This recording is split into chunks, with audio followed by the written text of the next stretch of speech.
This is a tier list template thing over on Tier Maker. It was created by this person here, AA Atrocious on Twitter/X or whatever.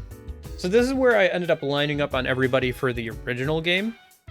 So you can see here, obviously the MC is like, honestly, like, he should probably be in his own tier, the MC tier, because the MC is just God when it comes to like battle stuff. I can zoom in a little bit more so the ad doesn't show. No, they're gonna make sure the ad shows. Stop seeing this ad. Ad was inappropriate. Okay. Actually, you know what? Can't I add rows? Was there presentation mode? Did I? Oh, well, that's a lot better looking. And now I don't have to like crop out the sides. Hold on. Yeah, that looks a lot better. Could I add like a tier, add a row above? We're gonna just call this one the MC tier. If I can spell correctly, the MC tier, because that's where the MC goes. There's no doubt about it. Like, the MC is in a league of his own. Thankfully, these are listed in the order that they joined the party, so that works out. The next person you get is Yukari. So, Yukari is a lot better in this game, as much as I hate to say it. Yukari is like, was an A tier before, but due to her healing Apex thing, it's just so good. You could also call it the SS tier. We'll call it the MC tier, because MC is just in his own tier. But yeah, you could call it SS tier if you wanted to. But like, so Yukari was good in the original game because she was a pretty good healer. She was your like best dedicated healer, and she had really good magic damage. Now she's just like the same, but she has way better healing, thanks to her healing Apex thing, which reduces healing skills to like 25%. So how much does Media Rahan cost for her again? Yeah, 11. The Rahan is 5. It's so cheap, especially if you're on the first floor here, because you can Media Rahan the entire party. This is the build I ended up going with her, like late game, was Gardine, Megaradine, the Shower, Samikaram, Dia Rahan, Media Rahan, Masakunda, and Windamp. You maybe could place Samikaram with something. One thing I've noticed is that because they get their characteristics as passives, they don't have like a lot of regular passes. Like, she doesn't get wind boost, but you could get that with an accessory if you wanted to get her a lot of magic. One other thing I should probably talk about with the characteristics, and something that's going to come up for other characters, if applicable, characteristic stack.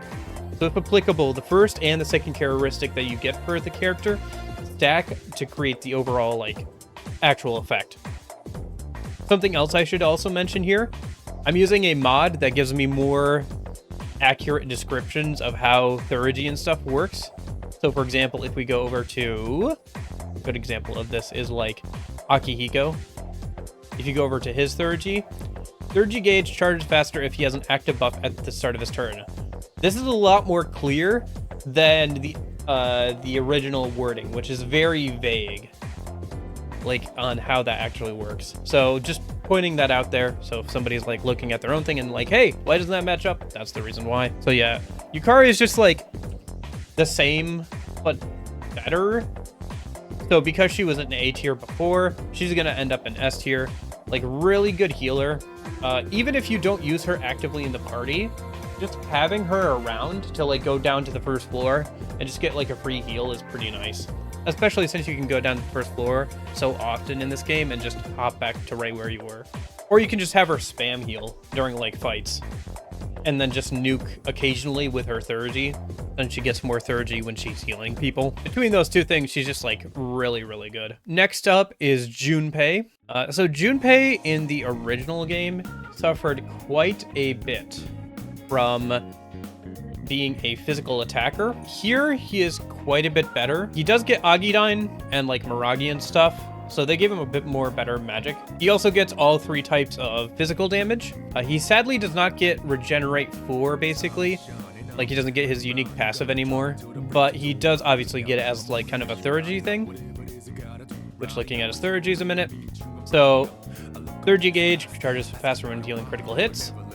And he has critical amp, which greatly increases critical rate and greatly increases critical hit strength. So this is something that even the MC I don't think has, where it increases the critical hit strength. So this isn't just, oh, he crits more often. It's his crits do more damage, which is something not even the MC has access to. For his actual active therapies, Hack and Blast, severe damage to one foe, ignoring resistances. It's okay, it's alright. Not anything crazy. Blaze of Life, massive fire damage to one foe, ignoring resistances, fully restores user HP. It's also okay. I think super great just because of his magic damage is not super high. Now, to be fair, something else I should probably mention, stats don't matter. You can max out everybody's stats with stat cards if you really wanted to. Like, I could give him max amount of magic. The only thing is like passives.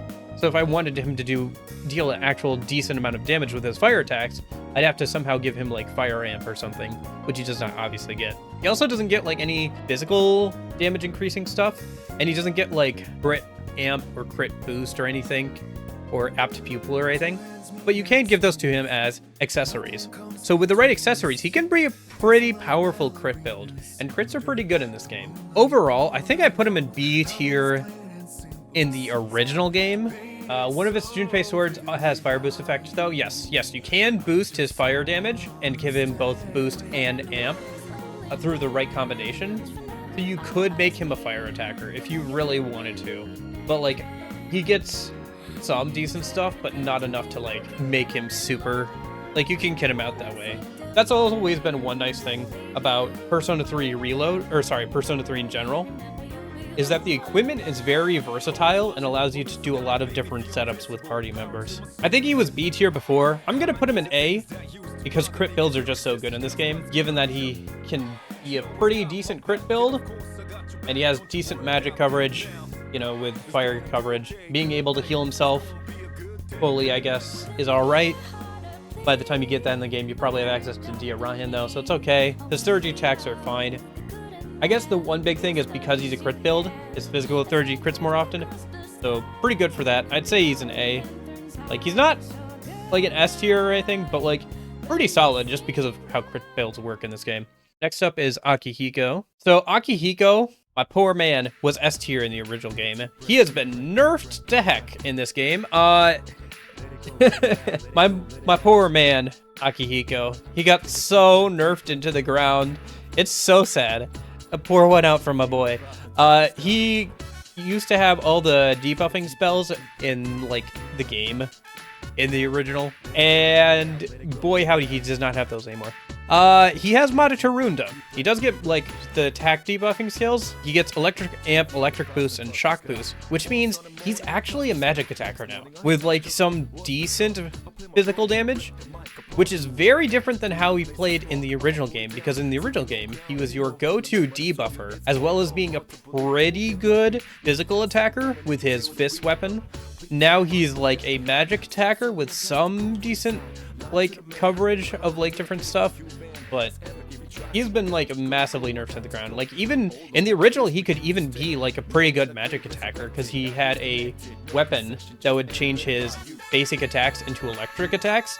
And since he already got, like, I think electric amp, you could throw electric boost on him and he would do more damage with his regular attacks than Mitsuru would do with her, like, skills. He was, like, really super duper good, easily S tier in the original game. So I think, unfortunately, he has been massively nerfed, and I think he's gone from S tier all the way down to B tier. He's fine. He's a good electrical magic attacker.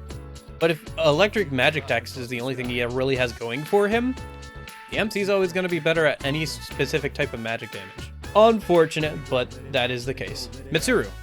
We are on to Best Girl Mitsuru. So Mitsuru is a magic attacker, just like the original game. She gets Ice Boost, Freeze Boost, Ailment Boost, which is nice. She also has some other ailment skills that you can keep on her if you'd like. I just kept Mary Karen on her because memes. Ailments are pretty good in this game, pretty decent. I think in challenge runs they'd be more useful, but they're all right here. They make her a little bit different. She gets Marakunda, which is kind of nice, you know, decreased defense. That's always good for bosses and everything. That's something you're going to probably want. Mabufudine, Diamond Dust. He gets, you know, the severe Diamond Dust attack, which is nice. Also, I forgot to mention Akihiko's Thoroji attacks, but given that I forgot to mention them, they're not super good. There's nothing to stand out about them. I might have to reconsider, because, okay, anyway, let me finish this with Mitsuru. So Mitsuru's Third-G gauge charges faster when inflicting ailments on enemy, or when an enemy has any debuffs at the start of Mitsuru's turn. That's pretty easy to do. Ailment Surge greatly increases critical rate on foes with ailments with Mitsuru in the battle. Pretty good combination if you're running with a crit build or with Junpei on the field. Otherwise, a little situational. But her third Gs are pretty good. Blade of Execution is massive almighty damage plus debilitate, which is nice. Blizzard Edge is severe damage to one foe, ignoring resistances. Pretty decent. Both are pretty good. Overall, she's probably about where she was in the original game. I don't think she's moved too much from her original position overall. So she's still a pretty good magic attacker with some ailment skills. Would Mitsuru really benefit from Koromaru's Auto Masakunda effect then? Yes, she would. Yep. Like I said, there's plenty of good ways, like good combos. Like you could bring in Koromaru and like she combos well with him, and she also combos well with Junpei. So she's got a lot of flexibility. And in fact, she's got such good flexibility. And because we talked about Akihiko's Third-G attacks, I think I have to put her in B tier. I think I'm gonna put Akihiko in C tier. Like, I cannot justify putting him in B tier with Mitsuru.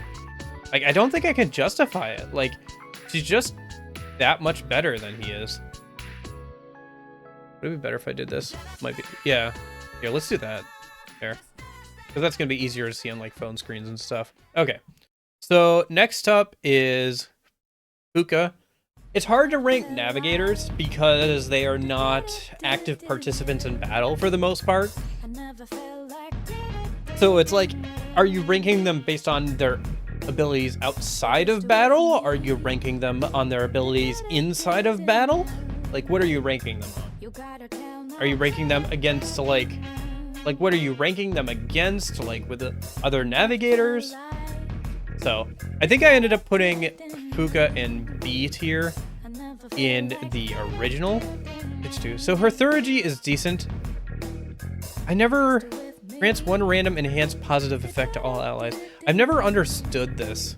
I don't understand how her upgraded Third-G works, to be fully honest with you.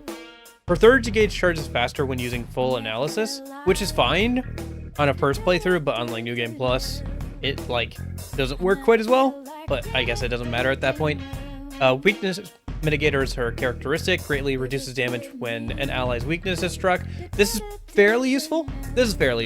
Right? Because it's always with you. It's just like a good debuff to enemies' attacks. Looking at her persona with her active skills, she has full analysis, which fully, is her basic scan. Jamming prevents detection. Sylphid Aura, which is an auto heat riser for everybody in the next battle. Track Noise inflicts distress on all foes in the current floor, which makes them run away from you as if you were over-leveled for them. Escape Route, return to the entrance of Tartarus. This made a lot more sense in the original game and was like the only ability she had outside of battle, really, in the original game, where it wasn't as easy to get down to the first floor. The teleports, I feel like, were a little less plentiful. And then Tartarus Search, which fully reveals the floor, provides a shortcut to the next floor. This is pretty useful for clearing out, sections of Tartarus or whatever, if you have enough SP on her. Her Third-G in battle is like a random effect, kind of. It's either like auto heat riser or restoring everybody's HP and SP, or giving everybody charge concentrate. Should be clarified that jamming does not work on the Reaper. I tested in one of my experiments with the Reaper. Yeah, it does not work on the Reaper. So I don't know if that knocks it down too much, though, to be fair. I feel like the reason why you do jamming is because you just want to run through a floor, grab all the treasure chests, and move on to the next floor. So I don't know how much that knocks down jamming. Given that, it's a little hard to place Fuuka. I mean, if you want to talk about navigators in P3, she's probably S tier because she's the only actual navigator. I guess Mitsuru is technically a navigator, but she's just a placeholder for a bit. She's just filling in the position. Overall, I think I'm gonna keep her in B. Well, should I put her in A? Is she better than she was in the original game? Yes, I'm gonna put her in A then, because I put her in B in the original. This doesn't matter too much, because she's the navigator. I'm not gonna get too much of a choice of who to pick, so So next up is Aigis, my beloved. It's Orgia mode and maximum firepower. So Orgia mode has been reworked into Theurgy. It works pretty much the same as it did in the original. It's a little bit better here now because there's specific endgame equipment which increases the efficiency of Orgia mode, either letting it last more turns or having the cooldown be shorter. The other thing is that it seems like Orgia mode adds Pierce to Aigis' attacks, which is really nice. I think that was not in the original. I'm pretty sure. I haven't used Orgia mode a ton in the original version of the game. For the same reason I don't use it here too much is because you lose control of Aigis for a few turns, which can be very detrimental in certain boss fights, such as like Reaper boss fight. You want to have full control of your party members as much as possible, but it's useful for like certain types of boss fights or for like random battles, that's for sure. And then maximum firepower is, yeah, it's good, it's decent. Her Theurgy and like characteristics though are really good. Characteristic is physical amp, greatly strengthens physical skills. So this is like, you know, all the physical skills amps combined into one. And actually this is physical amp and physical boost, because again, characteristics stack. So she's getting the 25% from the boost, and then she's getting a 50% from the amp, so it's actually 75% total, from what I can tell. Haven't seen confirmation of that, but that's from what I can tell, that is the case. And then her Theurgy gauge charges faster when she uses physical skills. That's easy to do. The one thing I will say is she does not get slashing skills, which would be kind of nice to have coverage on all. But that's not a big deal, because slashing skills are on your MC, they're on Junpei, they're on Mitsuru. So like, if you need a slashing skill coverage, you can get it from other party members, like all the time. Also, I guess Soul of Athena has no all ailments effect. Very big deal, yes. She has insta-heal, but if you have her ultimate equipment, which is null, yes, her Soul of Athena, which is her ultimate armor. I don't have her ultimate legs yet, but her ultimate armor is Soul of Athena, knows all ailments, so you don't need to have insta-heal on her. And Diorahan is nice.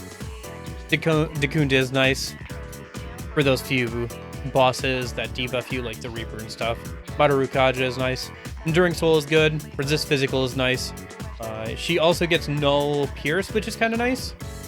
Overall, where do I put Aigis? I think she's gonna go somewhere up here by like Junpei and stuff. I don't know. Is she better than Junpei or right about the same? I think she's about right about the same, maybe a bit lower. I think she was originally S tier because she got all that buffing magic in the original version of the game. But here she's just a pretty good physical attacker with physical amp and everything. So, and Orgia mode and all that. So she ends up being like an A tier. Like a little bit below Junpei, I think, actually, because of crit builds. But yeah. Still pretty good. And then we have the bestest boy, Koromaru. So Koromaru is a darkness attacker. You can also get like Mudo and Mudan skills on him, which are, you know, the insta-kill darkness skills, but that's not really that important slash good. So like I didn't bother keeping those, especially since I don't think you get Mudo boost on him.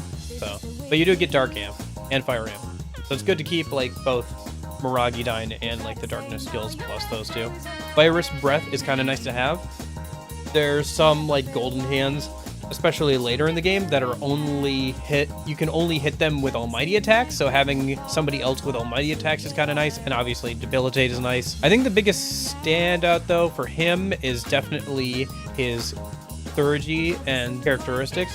So Theurgy gauge charges faster when hitting the enemy weaknesses. That's fine. That's pretty decent.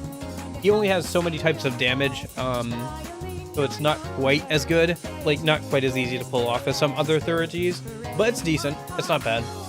It's something you're going to be doing with him anyway, if possible. So his characteristic is Auto Masakunda, which is very interesting because this is the only way to have any sort of like auto debuffing skill in the game. And it's not really something we've seen in like a lot of other SMT Persona games where you have auto skills that debuff enemies rather than like buffing the party or something. And it's Auto Masakunda, so accuracy evasion of all foes for 3 turns when a battle starts, which is pretty nice. Theurgy, he gets both of his Theurgys at the same time since he starts off with, like, he doesn't get an evolved persona. He is how he is. Power Howling. Next physical attack will deal double, more than double. So this is charge for everybody. Charge for the whole party, which is decent. That can be fairly good to use depending on your party comp. And then Hound of Hades, severe dark damage to one foe, resistances. Koromaru benefits a lot from the fact that there's now damaging dark skills instead of just insta-kill dark skills and all that stuff. Because otherwise, you know, it's kind of like you're rolling the dice all the time on whether or not he's gonna do anything useful. So having just like straight up damage dealing skills is pretty nice. Having the dark coverage is nice. Having fire coverage as well is nice. Having him start with 2 nulls, so he starts with null fire and null dark from the start is pretty nice. So especially in the mid game there. Being weak to light is not super great because insta-kill still exists, but it's less prevalent in this version of the game because light damage skills also exist, so there's a bit of a split there. So you see less insta-kill of both light and dark skills in this version of the game. Overall, I think I'm gonna end up putting Koromaru into A tier again. I know A tier is getting kind of crowded, but don't worry. I think the next couple are not gonna go in A tier one way or another. I'm gonna put him. Yeah, I think right here. I'm gonna put him right here between Junpei and Aigis. Koromaru's best weapon nulls his weakness, which leaves room for good accessories. Yes. I'm gonna put him like between Junpei and Aigis here. Is he better than Junpei? I think he might be actually, because of the auto Masakunda. Just for that, like he has a lot of team comps he can slot into. And one thing I will say is they did a lot better job this time around on making sure that team compositions were a lot more balanced, because in the original game, your best bet was to use like Yukari, Mitsuru, Akihiko, and Aigis. The rest of the party members weren't really worth using for the most part, so you ended up having those 5 as your like main party members for the whole game, which was fine, but it's not great. And there were also no XP catch-up mechanics, so even if you wanted to try a different party member in the original game, you would have to level them all the way up, which was annoying. So they made that better here. So overall, they've done a much better job of balancing people to be more overall useful, and like trying to make sure that the ones who are really, really, really, really good got a bit of a nerf so that other people could also be usable.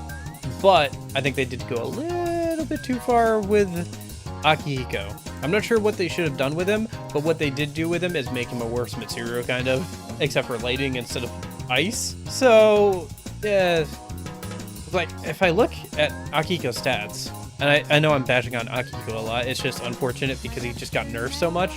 So these are his stats. In this save, I have not used any stat cards on anybody, so these are just kind of how their stats are. It's getting kind of clipped off by the cat, but just trust me. So you can see there that his strength is 76 and his magic is 70. That's fine. That's fairly balanced, but Mitsuru has a stat of 94 for her magic.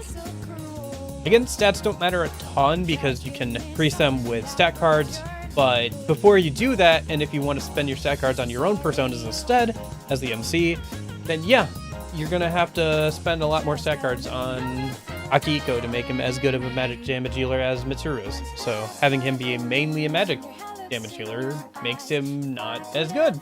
Okay, let's talk about Ken a minute. So Ken. Oh boy, Ken. So Ken in the original game suffered from a problem of trying to do too many things at once and just not being able to do good enough at any of them. Like, he was kind of a healer, but he was also kind of like, he had Theo skills, he had light skills, he had pierce skills. He was trying to do a lot, and it didn't really work too well.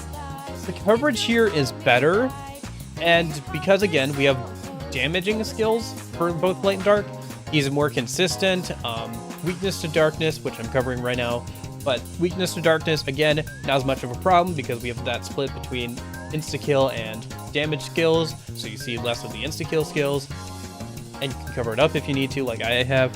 Having the coverage of electricity, light, and pierce is nice, especially since, you know, Akihiko's not quite as good as I would like him to be anymore, so you're probably not running Akihiko as much, so the lightning coverage is nice. His healing is pretty decent. Mediarahan, Samekaram. He gets Dekaja and Heat Riser, which are both very good support moves. He gets Light Amp for a bit more light damage. But his big main selling point, like the big main thing about him in this version of the game, is definitely his characteristics and his theurgy. So characteristic, gauge charges faster if his SP is below 50%. Characteristic is Spirit Restore, automatically recover 10 SP per turn in battle. I think this would basically be like, what, Invigorate 4? Like, it's just a better Invigorate. So it's like pretty good. Like, it keeps him topped up most of the time until he starts spamming like healing skills. It's kind of in conflict with his theurgy gauge charges faster thing, but overall it works out okay because like his max SP is not super high without buffing it. Even when he's all leveled up, like a few healing skills drain his SP pretty quick, but he has the Spirit Restore and that stacks if you give him like other Invigorate accessories. That's pretty nice. His 2 theurgy attacks are Divine Retribution, severe light damage to one foe, ignoring resistances.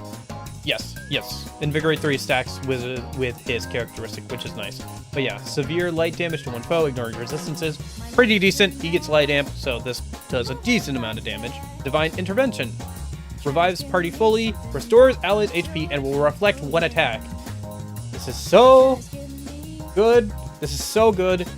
I cannot express to you how good this is. This is so unbelievably good. Like, you thought Neo Cadenza in Persona 5 Royal was good, and to be fair, Neo Cadenza is stupid busted in Persona 5 Royal, which, if you don't know, that's Mediarahan plus Heat Riser for the entire party. So good. Anyway, but this is like also very busted, like in the same level of bustedness, because this is Mediarahan, Samekaran for all allies, and Tetrakarn and Makarakarn for all allies as well. Which in this version of the game, Tetrakarn and Makarakarn only work for one ally at a time. This reflects both magic and physical. It's just any one attack, so this is super, super good.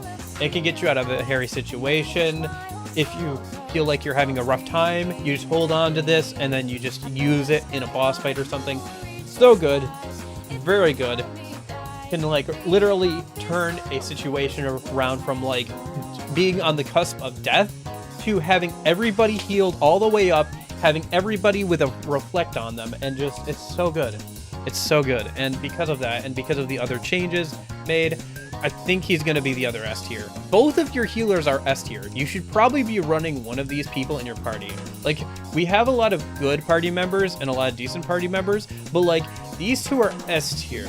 These two are just so good.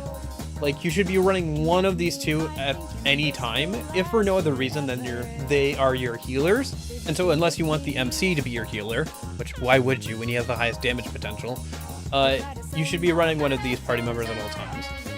Up to you which one, but both of these are really good. Both your healers are really good in this game, so I would run them. I would use them. Make sure you have one of them in your party, because healers are useful. Healers are great. They keep everybody else alive. Okay, Aragaki, last party member you get access to. And in fact, we're gonna have to hop over to the game, and like, I'm gonna have to load up a different save for this, because I don't have him on this save. For reasons. So going down here, Shinjiro. So this is level 99 Shinjiro. He gets a lot of good physical skills. He gets Brave Blade, God's Hand, Akasha Arts, Bloody Charge, Debilitate, Endure, Regenerate 3, and Firm Stance. This is the build I ended up going with anyway. Firm Stance is kind of nice. It reduces everything by half, but cannot dodge any attacks. That's fine. It's not my preferred way of reducing damage, but on a party member, I'll accept it. And he has Endure and Regenerate 3, so it kind of works out. Debilitate is super nice to have on him. Bloody Charge is also nice. It consumes HP to increase critical rate and next physical attack damage. This is something that's pretty nice. This stacks with charge and stuff. So stacking this with charge somehow, either through another party member's theurgy, like Koromaru's theurgy, or somebody using an item on him that gives him charge or something, that also stacks with this. That's pretty nice. Crit rate up is also nice to have a character like this. He gets Brave Blade and Akasha Arts, God's Hand, so some pretty good stuff. And he doesn't have any like weaknesses or resistances, so he's very neutral on that front, which is kind of nice. Oh, I don't have his characteristics here, do I? Shoot. But I can tell you what his characteristics are. He gets Auto Heat Riser as his max characteristics, which is nice, especially for where you can get that in the game. Gauge condition, 30 gauge, charges faster if HP is below 50%. Blade Charge is a pretty interesting new support skill because of the fact that it takes up, I believe, yes, it takes HP instead of SP, and it's the only like support buffing skill that takes HP instead of SP because it's Bloody Charge, you know. So, very interesting move for sure. Very interesting addition. I feel like it was added in specifically for Aragaki, but then they wanted to let the MC use it, so they just put it on like some of the MC's personas. I think in fact only one of the MC's personas can get access to it. So his Theurgy is Bleeding Fury, deals severe strike damage to one foe, ignores resistances. Pretty standard. So Aragaki's a little hard to talk about because on paper he's a really good party member. Like without any stat increasing items, his strength gets maxed out. His endurance is 83, which is pretty good. Magic, he doesn't need it. Agility, he doesn't need it. He has firm stance. Luck, he could probably do it with a bit more because crits, but you know, it's fine. 42 is not bad, but he's a little hard to talk about because without spoiling anything, he only stays in the party for about a month and a half. Now, if you were able to take him into late game, or if you got like a second evolution or something, I think Aragaki, if you were able to take him into late game, I could see him being like either top of A tier or somewhere in S tier. But because of the limited amount of time you have him and he doesn't get anything new, he's probably going to be somewhere in A tier. Technically, you could say D tier. I think I did say D tier because he doesn't stick around for too long. In the original game, it was much more of an investment to like level him up because if you were leveling up him, you weren't leveling up one of your other party members that would stick around because there was no catch-up mechanics. Here, there are catch-up mechanics and stuff, so it doesn't matter too much if you level up Shinjiro for the time he's with the party. For the time that he's with the party, for what he can do while he's in that time, I think I'm gonna put him, because he gets Bloody Charge, he doesn't have any weaknesses. But he's definitely better than Fuuka. Is he better than Aigis for when he's with you? For the time he's with you, I think he's better than Junpei. In that window there, I'm gonna put him above Junpei. Shinji also doesn't have a weapon you can forge from at the antique shop. He does have a couple of weapons you can, actually. Like, he has Beelzebub's weapon is a axe that he can wield. Although, I think you can only get that for him on New Game Plus, obviously, so. Yeah, again, I wish you could keep him for the rest of the game. He's a really cool party member, but, you know, it is what it is.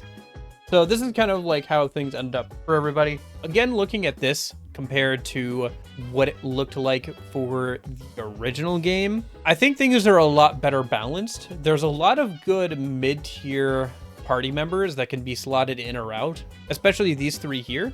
These are like your physical attackers, and all your physical attackers are decent. They're better than they were in the original game. Ironically enough, the magic attackers, like soul magic attackers, kind of have a hard time here just because they don't have enough passives to like make them deal a decent amount of damage compared to the MC. Like if the MC has an ice persona and he has an electric persona, it's going to do better than these two. So, but yeah, I think this is kind of indicative of how they've rebalanced people because everybody is a lot more on an even playing field for the most part. It feels like you can do a lot more different compositions, which is good, but because to do that, some people had to be dragged down, and there's still a couple of standouts that are still just as good as they were before, if not better. Yukari only getting buffed, and Ken getting buffed a little bit for his overall stuff, and then his second Theurgy is just super busted. And you can bring both these people. Like, both these people do different enough things that if you wanted to, you could bring both of these people. Because yes, they're both healers, but Yukari can be a magic attacker, and Ken can like do other things than just healing. He has good coverage, especially so if you're especially doing like mob fights and stuff, he's pretty good for that, or like random enemy fights, I should say. What do you guys think? I think this is pretty fair. I'm trying to see if there's anybody I want to move around here in the A tier. I feel bad that he's down here in C tier, but that's kind of, he's not D tier. Like nobody ended up in D tier, right? This time. So, you know, overall, like, they did balance things better, but, like, there's a lot of, like, overlap here. Most of the party members being good or really good, and then a couple are kind of eh, and that's pretty much it. And that's, honestly, that's not too bad. This is not too bad. This is kind of how you want things. Like, optimally, what you'd probably want from, like, a RPG standpoint, like, if you wanted everything to be really balanced, this is where you would want everybody. You would want the MC to be the strongest, as always, and you'd want everybody else to be good, but not super good, so that you can swap them in and out and they have different specialities, right? Like, that's what you would want. But, you know, obviously, things don't always work out like that. I guess one thing is Yukari or Ken better. I think I use Ken more, because, like, Ken has decent, like, coverage. So when I'm just, like, doing random fights, Ken is kind of more valuable. And Yukari's still valuable just for being a healer, because if you jump down to the first floor, she can heal everybody, even if she's not in the party. So she's valuable for that, so. He kind of stays in reserve more of the time, but if there's, like, a specific boss fight or something that I'm trying to do, where I need magic damage, she's pretty good to bring along. Well, Ken will almost never run out of SP with his characteristic, while Yukari is able to remove ailments. That's true. Yeah, they're both pretty even. But if it's just stuff... If we're just going by who I use more, which is probably a fairly good indicator of who's more useful overall, I would say that Ken is more useful. Hey, thanks for watching the video to the end. Hope you enjoyed it.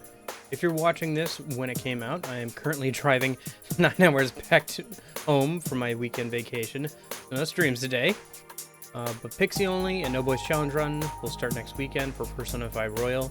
If you're interested in more Persona 3 content, you can check out my tier list video about the original Persona 3 I referenced in this video, or my review of Persona 3 Reload, which I put out yesterday. Either way, I hope you guys have a good one, and in case I don't see you, hope you have a good afternoon, good evening, and good night.